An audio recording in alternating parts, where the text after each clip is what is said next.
so hello my dear friends guys, welcome back to my channel Government Wala, and today I am here to tell you the play Dr. Faustus, a very famous play, okay, from your 16th to 17th century textbook, or you're from SOL, regular, NCW Web or IGNOU. Students, that doesn't matter. The main point is that this play, and I'm going to narrate it, okay, so in a very short summary. But guys, first of all, I have changed the name of my channel from Government Wala, from Delhi University to Government Wala.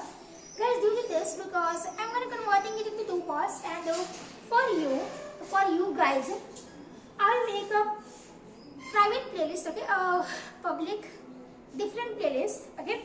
So you can directly go and check out your videos, and for Government Wala, because Government Wala is this. On the other side, you can also prepare for SSC exam, NTS, CHL, CGL, railway, government exams, okay, in short. If you want that only, because guys, technical hand we should have something else, okay, and the government exam is the very great thing, and in fact your arts strength, you all are learning what guys, BA English honors, right? So BA English honors student, you should also always participate in each and every exam, okay, participate in, so you should give this exam, alright. So that is why I am converting this channel into 2 parts. So guys, without wasting our time, directly let's get into our video and let's learn what exactly Dr. Faustus is. I am going to narrate it into very short term, okay, because it's a long chapter and I will not make this video so much lengthy, okay. In a very simple form, short form, according to your exam, according to handwriting, because first semester के exam already हो चुका है, result भी आने वाला है. So guys, according to your second sem exam, according to the time limit is also time, we have only 2 months for prepare. 7 June से हमारे एग्जाम स्टार्ट है, ओके, आपके एग्जाम स्टार्ट है, मेरे भी है. So without wasting much of time guys, directly let's begin to our video. Dr. Faustus, written by Christopher Marlowe, okay. Christopher Marlowe ने इसके लिखा है. In short guys, he is the author of this book, okay. Christopher Marlowe, author, and इसे narrate मैं कर रही हूँ अभी, okay. So I am Darpan Srivastava is the narrator of this Dr. Faustus book, okay. So guys, Dr. Faustus ये tragedy book है, okay. Guys, first of all, what is tragedy? Guys, tragedy हमारे sir ने पढ़ाया होगा. Okay, so मैंने तो भाई आकाश sir की क्लास ली है. I have no any idea कि आप किसकी क्लास लेते थे. Okay, so tragedy. Guys, tragedy means कोई हीरो है, okay. Life to end. Tragedy का मतलब क्या होता है? Tragedy means dramatical play. According to tragic play, it is suppose to be life to end, life, work, end. Guys, ये है हमारी ट्रेजिक प्ले, ओके. यहाँ पर हमारा बर्थ हुआ, ओके, बर्थ, यहाँ पर हम बर्थ डाल देंगे, ओके. सो गाइस, क्या समझ में आ रहा है इससे आपको? है क्या आखिर एग्जैक्टली ये है क्या? ट्रेजेडी मींस गाइस है हमारा बर्थ हुआ यहाँ से, ओके, बर्थ हुआ, हमने जिंदगी जिया, हम बड़े हुए, बड़े होने के बाद से हमने काम किया, जो हमने वर्क किए थे, doesn't matter, the matter is last में जाकर के हमारा एंड हो गया. सो गाइस, कोई भी ऐसी ड्रामेटिकल प्ले जिसमें बर्थ, लाइफ, वर्क, एंड के बारे में डिस्कस हो रही है. इन शॉर्ट, हीरो कौन है? Doctor Faustus is the hero, is the main leader of the play. He is the main lead, okay. कहते हैं ना, टीवी सीरीज चलती है आजकल, वेब सीरीज नेटफ्लिक्स वगैरह भी दिखाती है. सो क्या होता है वहाँ पे? लीडर होता है एक, जो मेन लीडर, जिसका सबसे मेन रोल प्ले है, जिसके ऊपर वो स्टोरी है. Same here, this story, full of the story which is written by Christopher Marlowe on the behalf of, on the base of Doctor Faustus. उन्हीं के ऊपर इस पूरी फुल स्टोरी लिखी हुई है, ओके. सो ड्रामा लिखा गया है, drama play type of. Doctor Faustus guys कौन है यहाँ पर? वो एक ट्रेजेडी हीरो है, okay. So Doctor Faustus is a tragic hero. Guys, अपने नोटबुक्स को निकाल लो, साथ में मेरे पॉइंट्स को नोट करो, अच्छा रहेगा आपके लिए भी, ओके. Tragic hero. एग्जाम के टाइम में मैं ग्रुप में अपलोड भी करूंगी सारे पॉइंट्स, और exactly I am gonna telling you here. I will upload my each and every notes, each and every question answer in the group, okay. मैंने first semester में भी अपलोड किया था, ऑलराइट. इस टाइम भी मैं अपलोड करूंगी बिना आपके बोले हुए. So this is guys tragic hero.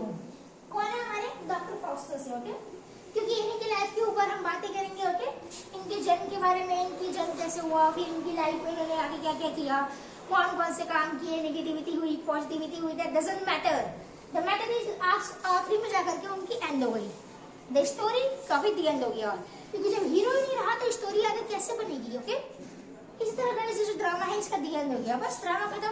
Bye bye, see you. अभी नहीं, बाय बाय नहीं हुआ, अभी ड्रामा बचा है। सो गाइस, ये जो बुक है डॉक्टर फाउस्टस की, ये पब्लिश आपकी हुई थी 1604। Okay, written okay publish in 1604। This book publish, देख गाइस इसका लिख लो, एग्जाम में आ सकता है आपके 1604। पर इतना तो आपको अंदाजा लग ही गया होगा कि एमसीक्यू नहीं आएगा, पीवाईक्यू नहीं आएंगे। पीवाईक्यू आएगा लेकिन ऑब्जेक्टिव के फॉर्म में नहीं, क्वेश्चन आंसर के फॉर्म में। एंड गाइस, अगर हम इसके बारे में बातें करेंगे, अगर हम एक एक चीज डिटेल वाइज एक्सप्लेन करेंगे ना, सो हमारे आंसर का प्रेजेंटेशन से ही हमें मार्क्स मिलने स्टार्ट हो जाएंगे। ओके गाइस, देखो कोई भी यूनिवर्सिटी, कोई भी टीचर प्रोफेसर क्या करता है, वो आपके आंसर को ये पढ़ेगा नहीं, क्योंकि गाइस इतने सारे बच्चे हैं। आई नो प्रोफेसर भी उतने ही मात्रा में, इतने ही ज्यादा प्रोफेसर है, पर गाइस इतने सारे बच्चों को क्या लगता है कि क्या आंसर वो चेक करते हैं? टीचर्स चेक करते हैं? कभी नहीं करते गाइस। टीचर आपके सिर्फ हाईलाइट किए हुए पॉइंट्स को चेक करते हैं। जो जो पॉइंट्स आपने हाईलाइट किया है सिर्फ टीचर वही पढ़ेंगे, वो पूरे आपके आंसर नहीं पढ़ेंगे। आपने जो आंसर जो आप लिख करके आ रहे हो, पूरी एक कॉपी फुल कर रहे हो, दो दो तीन तीन कॉपी फिलअप करके आ रहे हो, 20-30 पेजेस, क्या लगता है टीचर्स पढ़ेंगे? वो सारे नहीं पढ़ेंगे ना गाइस। टीचर पढ़ेंगे सिर्फ हाईलाइट किए हुए पॉइंट्स। इसलिए गाइस मैंने अपने प्रीवियस वीडियोस में भी कहा था कि जो भी आप लिखो, आंसर लिखा है, छोटा लिखा, बड़ा लिखा, that doesn't matter. Important points में ना ब्लू ब्लैक पेन लेके जाओ, ब्लू से आंसर लिखो, ब्लैक से हाईलाइट करो, अंडरलाइन लगा दो। अंडरलाइन से टीचर समझ जाएगा कि ये जो पॉइंट है ये हाईलाइट किया हुआ है। और अगर आपका हाईलाइट किया हुआ पॉइंट आपके आंसर से मैच करेगा, देन टीचर ऑटोमेटिक आपको आंसर दे देगा। ओके, आंसर नहीं मार्क्स दे देगा। ओके, सो टीचर किस पे बिलीव करते हैं? राइटिंग प्रेजेंटेशन पे। ओके, आंसर के प्रेजेंटेशन पे। राइटिंग प्रेजेंटेशन मींस ये नहीं कि आपको राइटिंग बना के कैलीग्राफी है राइटिंग में लिखो, दैट डजंट मैटर। अच्छी है राइटिंग में लिखना है, सिंपल है, सिंपल से आराम से लिखो। ओके, हाईलाइटर वगैरह से कुछ भी यूज नहीं करना, डिजाइन नहीं बनाना। प्रेजेंटेशन, राइटिंग प्रेजेंटेशन गाइस होती है कि जो भी आप लिखो, अपने आंसर को आप कैसे वे में प्रेजेंट कर रहे हो, किस वे में। अब आपने आंसर में पूछा है 5 मार्क्स का, आप लिख के आ गए रामायण कथा, महाभारत की कथा, गीता पाठ, ये सब लिख करके आ गए, 4-4, 5-5 पेज आपने ये समझ के लिख दिया कि भाई चलो सर ने हमें ज्यादा नंबर दे देंगे। गाइस 5 मार्क्स का तो 5 मार्क्स ही मिलेगा ना, ऐसे तो है नहीं कि 5 है तो सर 50 बना देंगे 5 को, वो नहीं है। आप आंसर आपको 1 लाइन लिखना है और आप 10 लाइन लिख के आ गए, ये आपकी प्रॉब्लम है। ओके, ये आपकी बेवकूफ़ी है। टीचर समझ जाएगा कि ये जो बच्चा है ये बस बेवकूफ़ी है और कुछ नहीं है। पास ही मार्क्स भी दे देंगे, नहीं तो फिर किसी किसी बच्चे को तो वो भी नहीं मिल पाते हैं, बैक लग जाता है। ओके, ईयर कहते हैं ना, ईयर लग गया, एक सब्जेक्ट में बैक हो गया, सेकंड सेमेस्टर में एग्जाम दो, अगर सेकंड में ऐसा हुआ फिर तो 1 ईयर का back. Oh my God. So उसी से बचना है। ओके, उसी से बचने के लिए ये क्लास मैं भी ले रही हूँ, मैं दे रही हूँ, आप ले रहे हो, मेरी प्रैक्टिस हो रही है, आपकी प्रैक्टिस हो रही है साथ में। Okay, yes. सो गाइस, हमेशा काम ऐसा करो कि जिससे आपका भी फायदा हो और सामने वाले का भी हो। सेम एज हियर, मेरा फायदा क्या हो रहा है? रिवीजन हो रहा है मेरा, आपका फायदा, आपका भी रिवीजन हो रहा है। हो सकता है आपके अगर कुछ पॉइंट्स छूटे हो तो आप उसे नोट कर लो। Okay, according to my notes. मुझे अगर कुछ याद नहीं आएगा, मैं भी अगर कुछ बोल रही होंगी तो मुझे वो याद हो जाएगा according to my notes. Okay, कभी कभी होता है हम कुछ लिखते हैं वो हमें याद नहीं है, तो सो गाइस बहुत होगी बातें, बहुत ज़्यादा आगे बढ़ रही है। सो गाइस, ये हो गया हमारा डॉक्टर फाउस्टस प्ले, ट्रेजेडी के बारे में समझ में आ गया। ओके, पब्लिश हुआ था ईयर 1604 में, बट रिटन अर्लियर। ओके, काफी पहले लिख चुके थे वो पहले ही। So is a tragedy play by Christopher Marlowe. यह नाटक एक highly ambitious scholar Doctor Faustus की कहानी है जो ब्लैक मैजिक और डिमोनिक पास में इंटरेस्ट रखता है। काला जादू, काली शक्तियां। ओके, कहते हैं जादुई शक्तियां, मैजिकल पावर मिल गया हमें काला जादू करना आ गया। सो गाइस, यहाँ पे ब्लैक मैजिक की बात हुई है। ओके, जो हमारे जो डॉक्टर फाउस्टस है ना, वो ब्लैक मैजिक पे बिलीव करते हैं। किस पे बिलीव करते हैं गाइस? गाइस? ब्लैक मैजिक पे। पर गाइस मेन पॉइंट ये है, क्या वो बचपन से ब्लैक मैजिक पर बिलीव करते थे? और वो बिलीव नहीं करते, उन्हें इंटरेस्ट है। ये sorry guys, not believe, interest. Okay, क्या है उन्हें? ब्लैक मैजिक में गाइस उन्हें इंटरेस्ट है। Okay, yes. सो क्या वो बचपन से ही बिलीव करते थे ब्लैक मैजिक पे? Guys wait for a second, इनके नाम क्या है? डॉक्टर पे लगाए हैं। Is he a professor? क्या उन्होंने पीएचडी की है या फिर वो रियल में डॉक्टर है? Yes guys, this is the main point. Guys उन्होंने अपनी लाइफ में बहुत कुछ कमाया, बहुत सारे पैसे कमाए, ये काफी अच्छे इंसान थे स्टार्टिंग में, इनफैक्ट डॉक्टर थे। ओके, अपने पेशेंट्स को चेक किया करते थे। पर गाइस मेन पॉइंट ये है ना, कहते हैं ना ग्रीडी, जो इंसान ग्रीडी होता है, ग्रीडी कुछ भी करवा सकता है। इतना सारा पैसा है लेकिन फिर भी हम लालची हैं। ओके, सो ये पता क्या चाहते थे? ये पता क्या चाहते थे? ये चाहते थे कि इन्हें दुनिया की सारी खुशियां मिल जाए। उन्हें सब कुछ चाहिए था, उन्हें जितना मिल रहा था ना वो उनको कम लग रहा था कि हमारे पास इतना है लेकिन फिर भी ये बहुत कम है, मुझे और चाहिए और चाहिए। सो धीरे धीरे उनकी जो वो चाहते ना, एक तरह से उनकी जो माइंडसेट जो उनका था, जो वो चाह रहे थे वो ग्रीड में बदल गया। एंड गाइस इसी ग्रीडी की वजह से उनका द एंड हो गया। ओके, क्योंकि धीरे धीरे उन्होंने अपनी मांग बढ़ाने के साथ कि ये नहीं मुझे ये भी चाहिए, ये भी चाहिए, उनका इंटरेस्ट आने लगा ब्लैक मैजिक में। एंड दैट्स हाउ, देखो गाइस, उनकी ग्रीडी, उनकी ब्लैक मैजिक की वजह से उनके साथ ऐसा हुआ। सो कैसा हुआ, क्या हुआ, वो हम देखते हैं। फाउस्टस, despite being a highly learned man, is dissatisfied with human limitations. वो एक पैक्ट एग्रीमेंट करता है मेफिस्टोफेलिस के साथ। ठीक है, ये जो गाइस आगे की बात है, उनके नेचर के बारे में जान लेते हैं। गाइस फाउस्टस जो है ना, इस टाइप की नेचर है उनका। उन्होंने गॉड से थोड़ी सी प्रॉब्लम थी, कुछ टाइम की बात से उन्हें प्रॉब्लम होने लगी कि भगवान ने हमारे साथ नाइंसाफी किया है। उन्होंने हमारे लिए एक लिमिट जो है, कहते हैं ह्यूमन लिमिट, कि वो दुनिया में मतलब पूरा राज तो नहीं करेगा, राज्य तो नहीं बनेगा, सो ये एक तरह की लिमिट है। ओके, सो उन्हें वो सेटिस्फाई नहीं थे उस लिमिट से। गॉड ने जो लिमिट जो तय की है ह्यूमन के लिए, so he is dissatisfied with human limitations.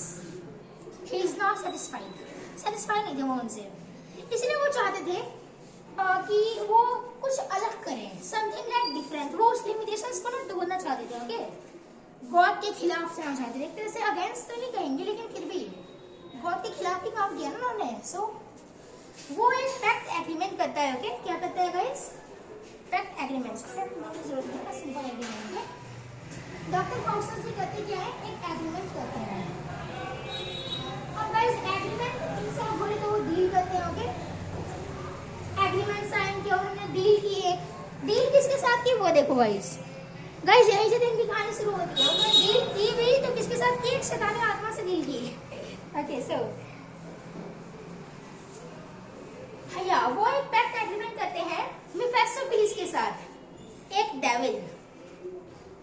Yes guys, शैतान। किसके साथ उन्होंने डील की? मेफिस्टोफेलिस के साथ। मेफिस्टोफेलिस। गाइस अगर मेरी स्पेलिंग में कुछ मिस्टेक होगी तो आप मुझे बता देना। ओके, मेफिस्टोफेलिस, फेलिस, ओके, ई होगा यहाँ पर, एल-ई-एस में भी आई-एस, ई आई होगा। Okay, okay, so guys Mephistopheles के साथ उन्होंने एक डील बनाती है Mephistopheles. Okay, Mephistopheles, alright guys, hold on for a second. Mephistopheles, okay, एक डेविल है। कौन है ये? डेविल है, उन्हें पता है डेविल है, लेकिन फिर भी उन्होंने इसके साथ डील की है। डील क्यों की? के साथ अपनी आत्मा को ल्यूसीफर को बेच देता है 24 इयर्स के अनलिमिटेड पावर के बदले। सो गाइस होता क्या है ना, यहाँ पर इन सबका जो मास्टरमाइंड है ना वो कौन है? ल्यूसीफर है। इस पूरे प्ले का कहते हैं ना मास्टरमाइंड, जो इनके साथ जो भी कुछ हुआ उसका मास्टरमाइंड कौन है? यार मास्टरमाइंड उसे नहीं कहेंगे, इनके साथ जो हुआ ये तो इन्होंने खुद ही किया अपने साथ। कहते हैं ना ये जो डेविल है मेफिस्टोफेलिस, इसका मास्टरमाइंड कौन है? ल्यूसीफर है, ल्यूसीफर। अब गाइस ल्यूसीफर इन सब का ना हेड है। ओके, शैतानों का शैतान कहते हैं ना, ल्यूसीफर कौन है? शैतानों का भी शैतान है, हेड है वो। ओके, मास्टरमाइंड है ल्यूसीफर हमारे मेफिस्टोफेलिस। तो गाइस होता क्या है ना, डॉक्टर फाउस्टस अपने सोल यानी कि अपनी आत्मा को बेच देता है। किसे बेचता है? ल्यूसीफर को बेच देता है। 24 इयर्स के बाद से उनकी आत्मा जो है वो ल्यूसीफर को मिल जाएगी। लेकिन क्यों बेचता है? क्योंकि उनकी आत्मा के बदले उन्हें 24 इयर्स तक अनलिमिटेड पावर्स मिलती है। यस गाइस, यही तो गाइस पूरी कहानी का मेन पॉइंट है। डॉक्टर फाउस्टस को मिला क्या आखिर अपनी आत्मा सोल को बेच करके? ही सोल his soul, okay? वो अपने सोल को सोल कर देते हैं यानी कि बेच देते हैं। किसे बेचते हैं? ल्यूसीफर को बेच देते हैं। क्यों बेचते हैं? ड्यू टू द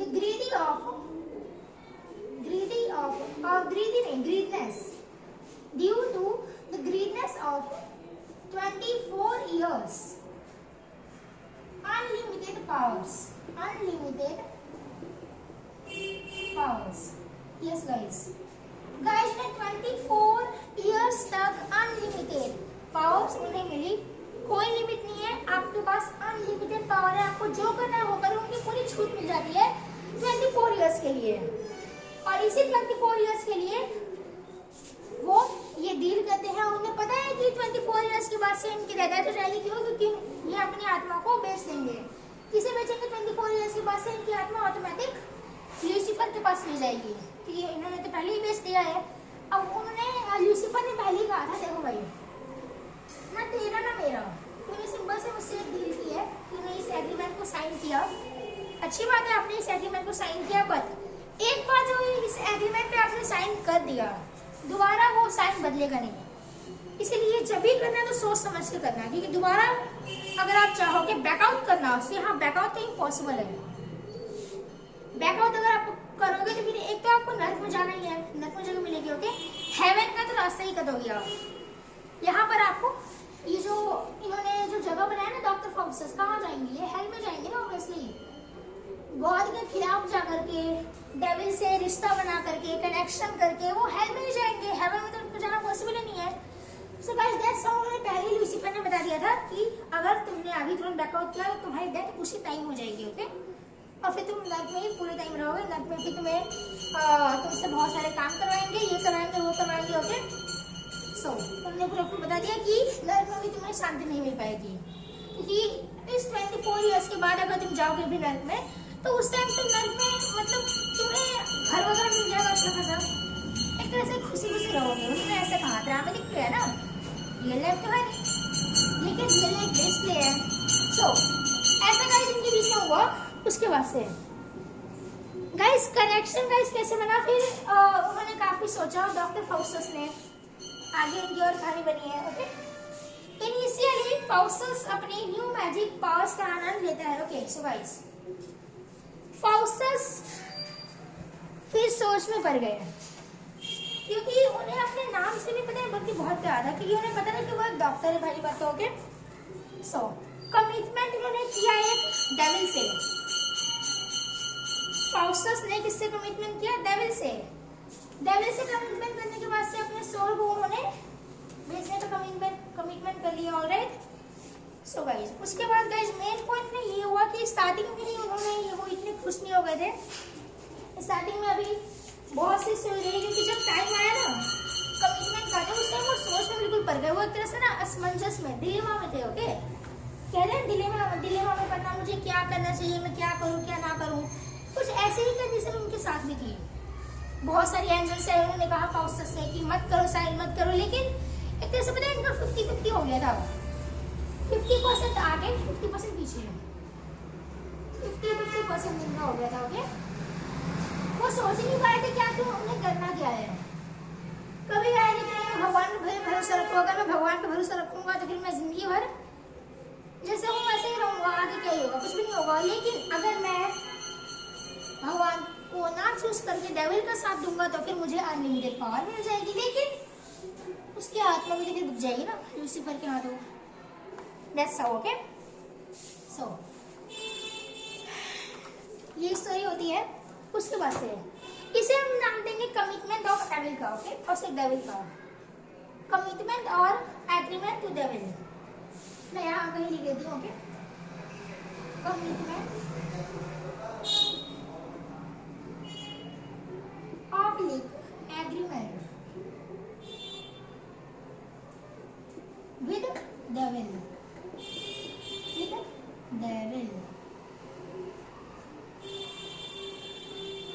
ये गाइस पूरे एक सीन का नाम है। ये हमारा यहाँ से वन सीन कंप्लीट हो गया। Okay, this is the first seen only. और गाइस फर्स्ट सीन हमारा इतना ही है। अब गाइस हम बात करेंगे सेकंड सीन पे। सो गाइस सेकंड सीन के बारे में मैं आपको थोड़ी बहुत चीजें एक्सप्लेन करूंगी, बिकॉज सेकंड सीन हम नेक्स्ट वीडियो में कंप्लीट करेंगे, अदरवाइज ये जो वीडियो है ना ये काफी लॉन्ग हो जाएगी। ओके, मैं प्लेलिस्ट बना दूंगा, आप प्लीज जाकर के टोटल 3 सीन्स है यहाँ पर, तीनों सीन्स को आप मुझे देख सकते हो। गाइस यहाँ तक इतना ही है। फाउस्टर जो है वो एक तरह से असमंजस में पड़ गया, उन्हें क्या करना है उन्हें क्या नहीं करना है। ओके, सो गाइस अगर आपके क्वेश्चन में एग्जाम में आता है कुछ भी इससे रिलेटेड कि आखिर स्टार्टिंग में क्या हुआ, उन्होंने जब वो कर रहे थे सो सेम क्या उनकी कंडीशन थी, उनकी माइंड कंडीशन क्या थी। ओके, एग्रीमेंट पे साइन करते टाइम उनकी जो माइंड कंडीशन थी वो 50-50% में थी। ओके, कभी वो सोचे थे उन्हें भगवान का साथ देना है, क्योंकि स्टार्टिंग में तो वो अच्छे इंसान ही थे, बाद में जाकर के उनकी जो एम्बिशन है फुल वर्ल्ड की पावर को गेन करने की, उन्हें उसी गेन की वजह से गेन ग्रेड में बदल गया। ओके, सो ऐसे गाइस आप अपने आंसर में बना करके लिख सकते हो। गाइस बना करके कैसे लिखोगे, जब आपको वोकैबुलरी वर्ड पावर याद होगी तभी लिखोगे ना गाइस। इंग्लिश मेन पॉइंट है, बिकॉज ये तो गाइस है नहीं कि हिंदी आप वहां जाकर के हिंदी आपने कॉपी कर दिया, जो मैं बोल रही हूँ वो लिख दिया। नो ना, आपको इंग्लिश में लिखना है। ओके, हिंदी में सिर्फ समझना है, इन सब गाइस याद नहीं करना। मेन पॉइंट ये है, कभी हम समझना कि इंग्लिश में जितने क्वेश्चन आंसर है एक भी क्वेश्चन आंसर आपको याद करना है, लिखना है। ओके, समझना है, ओनली अंडरस्टैंड करना है। महाभारत राम कथा याद है ना, थोड़ी बहुत ही याद तो है ना, तो बस उसे लिखना है। आपने कभी याद किया राम के पापा का नाम दशरथ है, राम के पापा का नाम दशरथ है, ऐसे किया याद नहीं किया ना, कहानी आपको याद है, स्टोरी क्या हुई, तो बस that doesn't matter. So guys next video में हम पढ़ने वाले हैं कि उन्होंने साइन किया एग्रीमेंट पे, उसके बाद से उन्होंने अपनी पावर को कैसे उसका एक्सप्लॉइटेशन किया। ओके, एक तरह से उसे स्पॉइल किया, कैसे उन्होंने अपनी बर्बादी की तरफ अपना एक कदम बढ़ाया। Okay, step towards स्पॉइलनेस,